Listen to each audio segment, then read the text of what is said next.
7 members of the Starsky and Hutch cast are gone. One died in January of 2024. Another died 7 days later. A third lost a wife and a daughter to a virus the world barely understood. This is the full story. Number 1 is David Soul as Detective Kenneth Hutchinson. Hutch, the calm half of the duo, the one who read books between stakeouts and brought a watchful kind of grief underneath the charm. The chemistry he shared with Paul Michael Glaser was real on both sides of the camera, and the show worked because of it. Here is what most viewers never knew during the run. Soul owned a 7.5% profit share in the series. He sold it for an estimated $100,000. Soul himself called the decision his only regret about the show, and he repeated that regret in interviews until the end of his life. In his own words, the series was still being shown all over the world, while he was earning nothing from it. The math is brutal. Starsky and Hutch ran in 67 countries.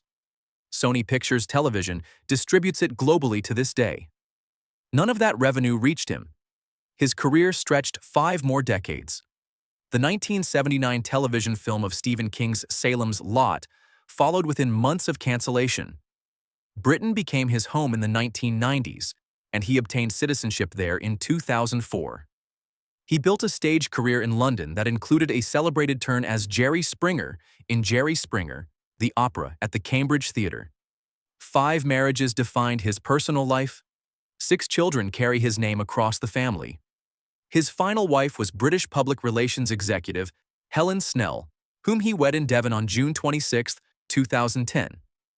David Soul died on January 4, 2024, in London, age 80, of complications from chronic obstructive pulmonary disease. The cause was a 50-year, 3-pack-a-day smoking habit. Hutch was the watchful one who always saw what was coming. David Soul saw what was coming with his contract too. He just signed it anyway. Second on this list is Paul Michael Glaser, who played Dave Starsky for 4 seasons and hated almost every minute of it. Glaser hated the role. The car was no better in his eyes. He gave the part his full presence anyway, which is why it works. What the system did to Glaser came in 2 waves. The first wave was contractual. He started the series at $5,000 per episode. By season 3, he had grown so unhappy with the show's level of violence that he sued Spelling Goldberg to be released from his contract. The settlement granted him a per-episode raise to $35,000, creative control over scripts, and the chance to direct. A 600% salary increase, secured only because he was willing to walk away from one of the highest-rated shows on television. The pay structure was not based on the work. Pay structures rarely are. The second wave was history. In August of 1981, his first wife Elizabeth received 7 pints of blood during a hemorrhaging childbirth that delivered their daughter Ariel. The blood was contaminated with HIV. Elizabeth contracted the virus, passed it to Ariel through breast milk, and to their son Jake in utero 3 years later. The family did not learn this until 1985. Ariel died of AIDS-related complications in August of 1988 at age 7. Elizabeth died of complications from AIDS on December 3, 1994, at her home in Santa Monica. She was 47. Glaser pivoted hard to directing. He earned an Emmy nomination for the Miami Vice episode Smuggler's Blues in 1985. The Running Man with Arnold Schwarzenegger followed in 1987. He chairs the Elizabeth Glaser Pediatric AIDS Foundation, which Elizabeth co-founded in 1988. His son Jake survived HIV into adulthood and now serves as an ambassador for the foundation his mother built. Glaser remarried film producer Tracy Baronin in 1996, and they have a daughter Zoe, born in 1997. Starsky always charged toward whatever frightened him. Paul Michael Glaser had to learn the same trick in real life, with stakes nobody had script prepared him for, and he is still here doing it. The third name on this list ran an art gallery in Los Angeles for 40 years and produced more gospel records after Starsky and Hutch than any actor on this show released films. His name was Bernie Hamilton, and he played Captain Harold Doby for 4 seasons and 91 episodes. Doby was the boss who yelled at Starsky and Hutch in every office scene and protected them from the brass behind closed doors in every other one. The role was historically significant. Dobie was one of the first African-American police captains given real authority over white officers in a network drama, and Hamilton brought a Korean War veteran's stillness to the part. There is a casting story worth telling. Richard Ward played Dobie in the original 1975 pilot. When the series was greenlit, Aaron Spelling and Leonard Goldberg replaced Ward with Hamilton. What happened after Starsky and Hutch ended in 1979 is the part that surprises people. Hamilton essentially walked away from acting. He took only 4 further roles, his last being a 1985 episode of The Love Boat. The next phase of his life was music. He started an R&B and gospel record label called Chocolate Snowman. He produced records. He even sang on a novelty album titled Captain Dobie Sings the Blues, a Sunset Boulevard nightclub and art gallery he had operated since the late 1960s called Citadel de Haiti, kept him busy for the rest of his life.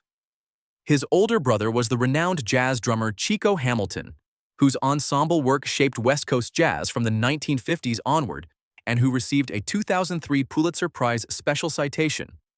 Bernie Hamilton died of cardiac arrest at Cedars-Sinai Medical Center in Los Angeles on December 30, 2008, at age 80. As a Korean War veteran, he was buried at Riverside National Cemetery. Dobie was the man who held the precinct together while Starsky and Hutch fell apart. Bernie Hamilton spent his last 25 years holding together a record label, a nightclub, and a brother's musical legacy with the same patient stubbornness he had brought to the captain's chair. Coming in at 4 is Antonio Fargas as Huggy Bear, and his story begins not with a series regular contract but with a single guest star slot. The producers cast him for 1 episode. He turned that single appearance into a 4-season run as Starsky and Hutch's streetwise informant, the leather coat, the fedora, the bar called the Pits, the man who knew everyone in Bay City and trusted almost no one. Fargas brought a vaudevillian flourish to the part that anticipated hip-hop swagger by a full decade. Spelling Goldberg even built a backdoor pilot around him called Huggy Bear and the Turkey, which never sold. The role cast a long shadow. Fargas was a working actor with serious chops before Starsky and Hutch ever existed. His film debut came at age 14 in The Cool World in 1963, and he built credits in Shaft in 1971, Across 110th Street in 1972, Foxy Brown in 1974, and the cult comedy Putney Swope in 1969. Activists in the 1970s criticized him for what they saw as a stereotype, even as the role made him the most visible black character on a top 20 network drama. Fargas later told the Providence Journal he understood the role for what it was and that it helped his career. His per-episode salary was never publicly disclosed. The role was originally meant to be a one-off, and the fact that he stayed for all 92 episodes suggests his contract was renegotiated upward as the character's popularity grew. Career after the series held steady. He took the recurring role of Les Baxter on All My Children from 1982 to 1987. Cameos followed in I'm Gonna Get You Sucka in 1988 and Don't Be a Menace to South Central in 1996. Fargas grew up in Spanish Harlem, one of 11 children, with a Puerto Rican father and a mother from Trinidad and Tobago. His son Justin played 7 seasons in the NFL as a running back for the Oakland Raiders. Justin's wife, Nikki Caldwell, is the president of the WNBA's Las Vegas Aces. Huggy Bear survived in Bay City by knowing the angles and trusting almost no one. Antonio Fargas survived in Hollywood by knowing the same things, plus one more. That the role you are remembered for is rarely the role you would have chosen. Quick question for the comment section before this gets heavier. Of the 4 principal Starsky and Hutch cast members, which performance held up best for you on a rewatch? Soul's restraint, Glaser's restlessness, Fargas's flash, or Hamilton's gravitas? Tell me down below.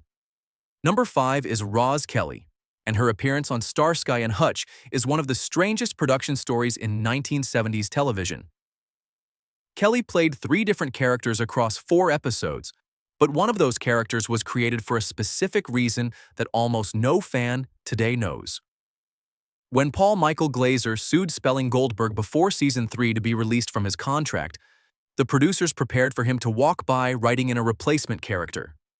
Officer Linda Baylor, played by Roz Kelly, Alternative scripts featuring Baylor instead of Starsky were drafted. The show that almost happened was the show in which Starsky was a woman. When Glaser settled and returned with his $35,000 raise, Officer Linda Baylor appeared in only one episode, Fatal Charm. The series' regular contract that had been written for Kelly evaporated. Before Hollywood, Kelly worked as a staff photographer for New York Magazine, where she photographed Jimi Hendrix, Andy Warhol, Cream, Leonard Cohen, and Diane Arbus. She found her real cult fame on Happy Days as Carol Pinky Tuscadero, Fonzie's pink-clad biker girlfriend. Network promotional commercials for the next Happy Days season had already begun running with her in them, when discord between Kelly, the cast, and the producers led to her character being dropped. Other credits include New Year's Evil, Curse of the Black Widow, and panelist seats on Match Game and Hollywood Squares. In November of 1998, Kelly was arrested for firing a 12-gauge shotgun into a neighbor's living room window after a car alarm woke her at night.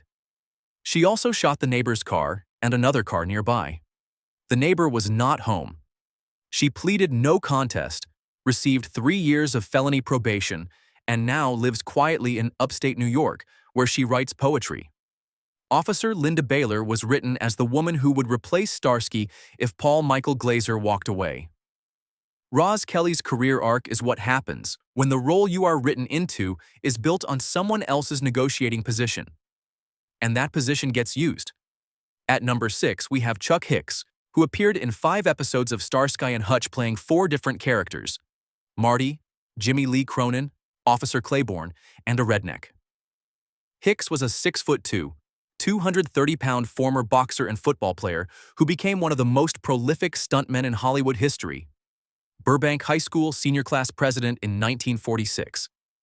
United States Fifth Fleet boxing champion during his Navy service. Loyola Marymount football and rugby standout. Charter member and past president of the Stuntmen's Association of Motion Pictures, and inductee of the Stuntmen's Hall of Fame.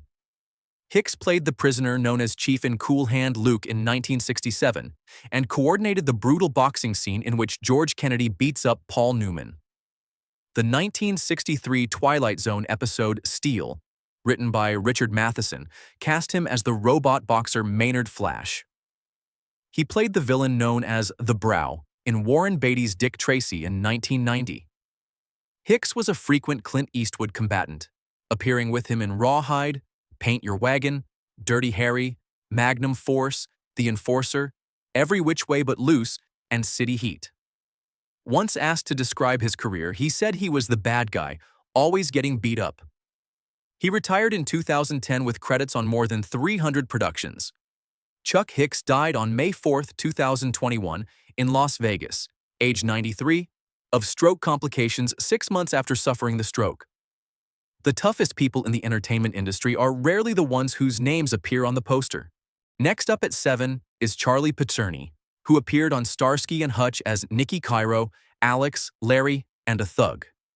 He also did something nobody else on this list did. He was Paul Michael Glaser's stunt double for the entire run of the series. Every rollout of a moving Gran Torino, every leap from a fire escape, every chase scene through a Bay City alley belonged to Pizzerni's body, not Glaser's. He was the show's stunt coordinator on 91 episodes and second unit director on 60 of them. 2 episodes eventually went to him as first unit director. The reason that matters is what came next. Aaron Spelling and Duke Vincent saw Pizzerni's directing potential during the run of Starsky and Hutch and gave him his first second unit director credits on the show itself.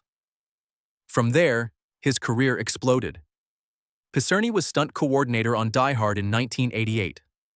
Second unit director credits followed on Die Hard 2, Lethal Weapon 2 and 3, Roadhouse, The Last Boy Scout, Demolition Man, Ghost, Basic Instinct, and True Romance. He directed first unit television on T.J. Hooker, Matt Houston, Vega, Hardcastle, and McCormick, Hunter, Spencer, For Hire, A-Team, and HBO's Tales from the Crypt. His sons Chuck and Steve Pizzerni both work as stunt coordinators in their own right. Charlie Pizzerni doubled for Paul Michael Glaser through every action set piece on Starsky and Hutch. The man who never got the close-up went on to direct the action of Die Hard. The career that began as someone else's stand-in became one of the biggest action-directing careers of its era. Hit subscribe if you have made it this far, because the next cast member died 7 days after David Soul, and the timing is not what you expect. The 8th entry is Lynn Marta, a recurring guest player who appeared in 3 Starsky and Hutch episodes during the 1970s, playing a different character each time. Helen Carnahan in Murder at Sea in 1976, Casey McBride in Quadromania in 1978, and another role in The Bait in 1975.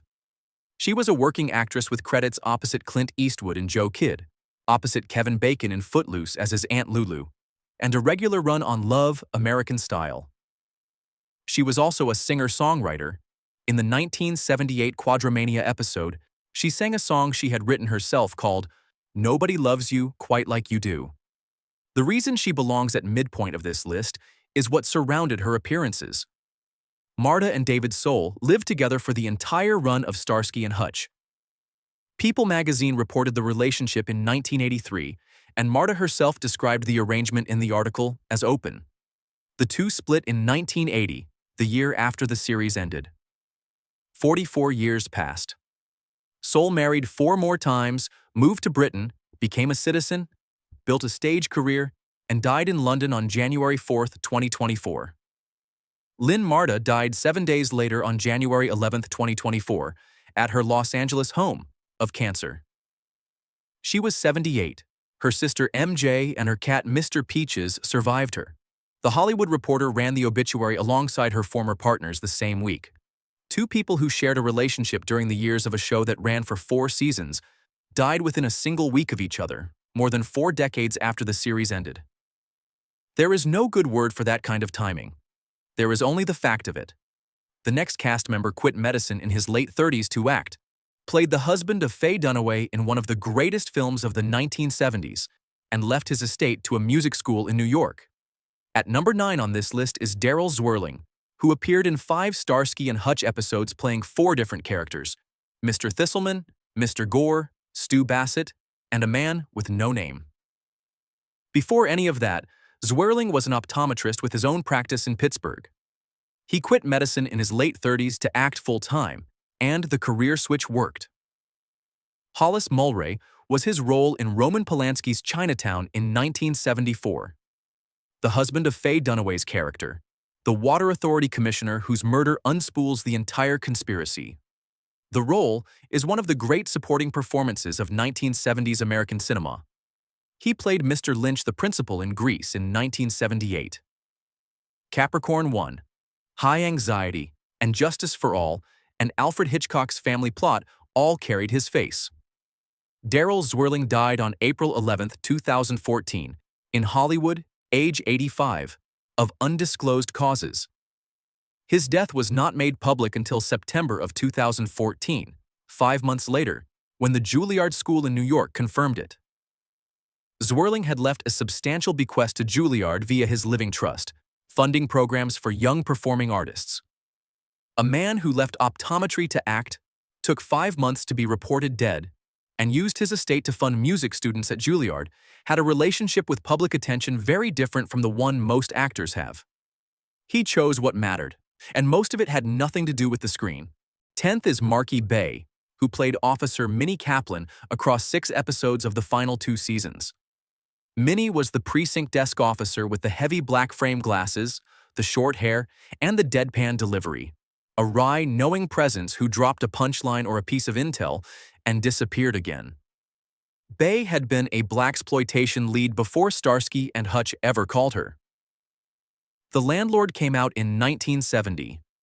Class of '74 followed in 1972.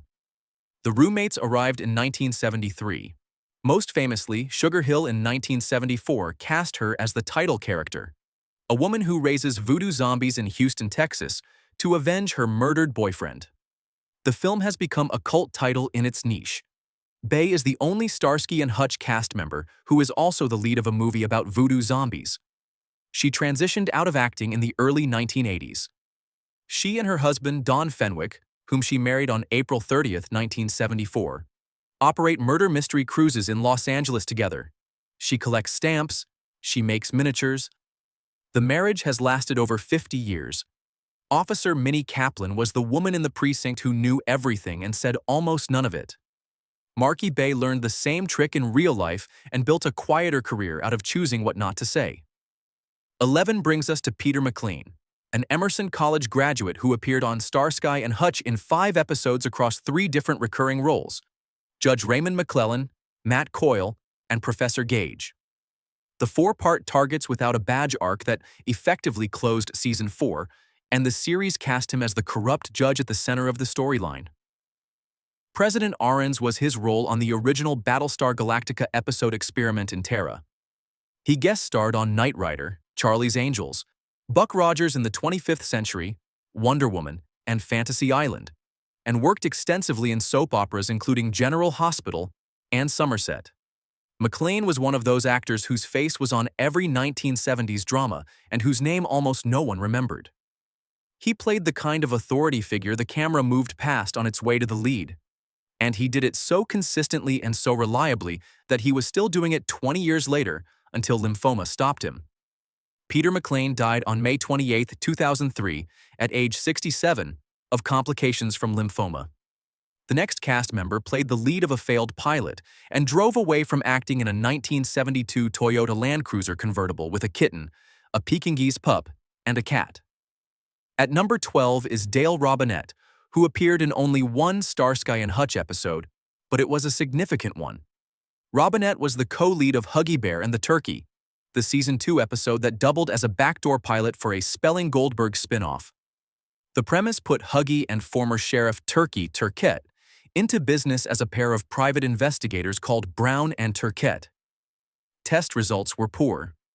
The spin-off died, and the series' regular contract Robinette had been written into evaporated with it. Before Starsky and Hutch, he had studied with Sanford Meisner at the Neighborhood Playhouse, played the title role in the American Place Theater's production of The Kid, and appeared in Sweet Bird of Youth at the New Jersey Shakespeare Festival. After the failed pilot, he gave up acting. He drove from New York to Los Angeles in a 1972 Toyota Land Cruiser convertible with a kitten, a Pekingese pup, and a cat, and built a career as a still photographer. Robinette was the man written to become Antonio Fargas's spin-off partner. The audience said no. The career that was supposed to start with that one episode ended with it instead. The 13th name on this list spent 10 years working as a New York City police detective before he ever stepped on a stage. Number 13 is Richard Ward, the actor whose name most fans of Starsky and Hutch have never heard. Ward originated the role of Captain Doby in the 1975 pilot. When the series went into production, the producers replaced him with Bernie Hamilton, and Ward was paid only for the pilot, with no series regular contract behind it. He returned in the final season as a different character, Huggy Bear's friend Julius T. Washington, in the episode Huggy Can't Go Home. His life before acting was substantial. Ward had been a New York City police detective for 10 years. He was an Actors Studio alumnus. The 1972 Baltimore Center stage production of Death of a Salesman cast him as Willie Loman, the first African-American actor to play that role with Arthur Miller's blessing. He appeared in Across 110th Street in 1972 and Mandingo in 1975. His career capstone arrived in 1979, when he played Steve Martin's father in The Jerk. Richard Ward died of a heart attack on July 1, 1979, in Hollywood, at age 64. The Jerk opened in theaters 5 months after he died. He never saw what would have been the biggest hit of his career play to a paying audience. The recasting on Starsky and Hutch cost him what would have been 4 seasons of series regular pay. There is a quiet kind of injustice in that arithmetic, the kind nobody writes a letter about because writing a letter does not change the contract. The final entry on this list is Eldon Burke, the man with 8 Starsky and Hutch credits, more than any other recurring background player on the show. He appeared as Officer Burke, a gambler, a hotel guest, a blood bank patient, a man rubbing the Torino, and a passerby. Stunt and bit part work in Beneath the Planet of the Apes, Butch Cassidy and the Sundance Kid, The Poseidon Adventure, Blazing Saddles, and Breakheart Pass had filled out his pre-show credits. The show was his calling card to Spelling Goldberg's long-running production list, and he turned that calling card into a 15-year career as a first assistant director on the company's biggest hits. Heart to Heart kept him busy as first or second AD for 72 episodes. Hotel followed for 51 episodes. Dynasty added 32 more. He worked on Casino, The Love Boat, and In the Heat of the Night. The actor who played a passerby in Bay City turned out to be the man making the schedule work in Carrington Manor. Of the 14 Starsky and Hutch cast members in this video, 7 are gone: Soule, Hamilton, Ward, Marta, Hicks, Zwirling, and McLean. The Red Gran Torino still runs in syndication. The contracts the cast signed in 1975 are what made the difference.